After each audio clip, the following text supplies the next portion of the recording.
समकालीन भारत एक कक्षा 9 के लिए 2-1 का उत्तर। अरब सागर तथा बंगाल की खाड़ी में स्थित द्वीप समूह के नाम बताइए। दक्षिण में कौन कौन से द्वीपीय देश हमारे पड़ोसी हैं? उत्तर लक्षद्वीप। प्रश्न 2 में 2 का उत्तर। उन देशों के नाम बताइए जो क्षेत्रफल में भारत से बड़े हैं। रूस, कनाडा, चीन, यूएस, ब्राज़ील और ऑस्ट्रेलिया। प्रश्न 2 में 3 का उत्तर। हमारे उत्तर पश्चिमी, उत्तरी तथा उत्तर पूर्वी पड़ोसी देशों के नाम बताइए। अंडमान, उत्तर अंडमान और निकोबार द्वीप समूह है। प्रश्न 2 में 4 का उत्तर। भारत में किन किन राज्यों से कर्क रेखा गुजरती है, उनके नाम बताइए। मालदीव, श्रीलंका। प्रश्न 3 का उत्तर। सूर्योदय अरुणाचल प्रदेश के पूर्वी भाग में गुजरात के पश्चिमी भाग की अपेक्षा 2 घंटे पहले क्यों होता है, जबकि दोनों राज्यों में घड़ी एक ही समान दर्शाती है? स्पष्ट कीजिए। उत्तर। भारत के देशांतर से यह रेखा गया है कि देशांतर विस्तार पश्चिमी से पूर्व की ओर लगभग 30 डिग्री है।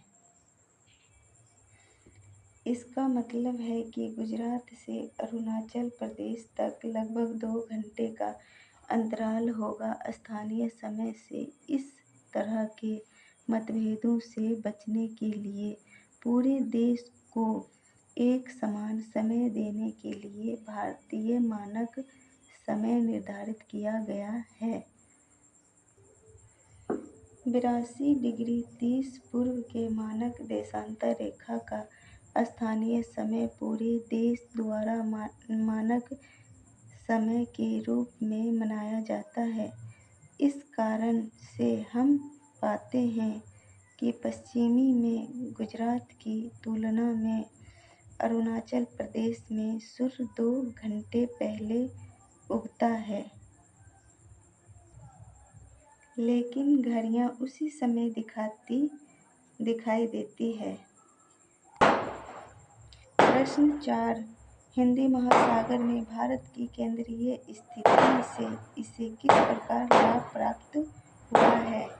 हिंद महासागर के शीर्ष पर भारत का केंद्रीय स्थान बहुत महत्वपूर्ण माना जाता है, क्योंकि हिंद महासागर मार्गों के कारण भारत को एक रणनीतिक लाभ दिया है जो पश्चिमी में यूरोप के देशों और पूर्वी एशिया के देशों को जोड़ता है। यह भारत को पश्चिमी तट से पश्चिम एशिया, अफ्रीका और यूरोप के साथ और पूर्वी तट से दक्षिण पूर्व एशिया के साथ निकट संपर्क स्थापित करने में मदद करता है। विशाल तटरेखा और प्राकृतिक बंदरगाह ने प्राचीन काल से अपने पड़ोसी और दूर के देशों के साथ व्यापार और वाणिज्य करने में भारत को लाभान्वित किया है। इसने भारत को एशियाई महाद्वीप के बाकी हिस्सों की तुलना में एक अलग जलवायु दी है। किसी अन्य देश की भारत के रूप में हिंद महासागर पर इतनी लंबी तटरेखा नहीं है। यह हिंद महासागर में भारत की प्रमुख स्थिति है, जिसने इसके बाद एक महासागर का नाम दिया है।